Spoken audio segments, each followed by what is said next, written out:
నాగదోషం, సర్పదోషం లేదా సర్పశాపం అంటే ఏమిటి? జ్యోతిష్ శాస్త్రం ప్రకారం నాగదోషం, సర్పదోషం లేదా సర్పశాపం అంటే ఏమిటి? ఈ దోషాలు స్త్రీ పురుషులను ఎలా ప్రభావితం చేస్తాయి? అవి ఎలాంటి ఇబ్బందులను కలిగిస్తాయి? మరియు ఈ అన్ని శక్తివంతమైన దోషాలకు సరైన పరిష్కారం ఏమిటో తెలుసుకుందాం.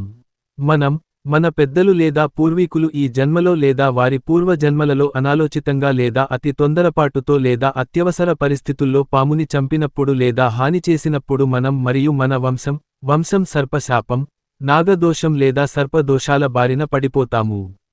దాని ఇంటిని పాము పిట్ను ధ్వంసం చేసింది, లేదా దాని సంభోగాన్ని చూసింది, లేదా పాములకు భంగం కలిగించే ఏదైనా చర్యలో మునిగిపోయింది లేదా వ్యవసాయ పొలాలు లేదా ఇంటి స్థలాల నుండి పాము గుంటలను తొలగించింది. నాగశాస్త్రం ప్రభావాలు. దోషం యొక్క దుష్ప్రభావాల కారణంగా కుటుంబాల్లో ప్రసవాలు ఉండవు.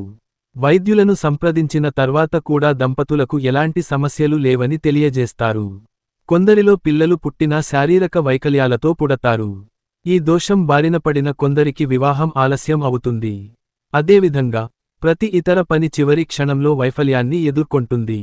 దీర్ఘకాలిక చర్మవ్యాధులు, పాముని చంపిన స్థలంలో నిర్మించిన ఇంట్లో అశాంతి ఈ దోషం యొక్క కొన్ని చెడు ఫలితాలు. అయితే ఈ దోషానికి జ్యోతిష శాస్త్రంలో అద్భుతమైన మరియు శాశ్వత పరిష్కారం అందుబాటులో ఉంది. అది నాగప్రతిష్ఠ తప్ప మరొకటి కాదు. నాగప్రతిష్ఠాపన ద్వారా నాగదోషం లేదా సర్పశాప ఎలా నివారించబడుతుంది?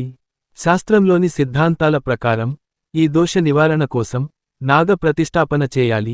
ఈ సమయంలో మీరు కొత్త జంట నాగాలపై అంటే సర్ప విగ్రహాల జత, సర్పదేవతల ఆవాహన కోసం ఉపయోగించే నీటిని పోయాలి. ఆదిశేషనాగ, అనంతనాగ, వాసుకినాగ, తక్షకనాగ, కర్కోటకనాగ, పద్మనాగ, మహాపద్మనాగ, శంఖనాగ, అష్టమనాగ.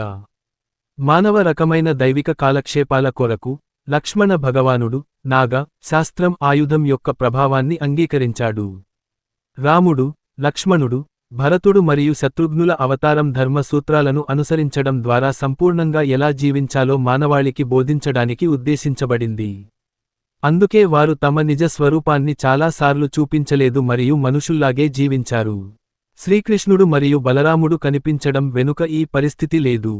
ఆ విధంగా చాలాసార్లు రాముడు మరియు లక్ష్మణుడు మానవుని వలె జీవించారు మరియు ప్రవర్తించారు. వారు తమ అసలు స్థానాన్ని చాలాసార్లు చూపించలేదు. శ్రీ నాగస్తోత్రం, నవనాగస్తోత్రం. అనంతం వాసుకిం శేషం పద్మనాభం చ కంబళం. శంఖపాలం ధృతరాష్ట్రం తక్షకం కలియం తథా 1. ఫలశ్రుతి. ఇతాని నవ నామాని నాగనాం చ మహాత్మానం. సాయంకాలే పఠేన్నిత్యం ప్రాత్కళే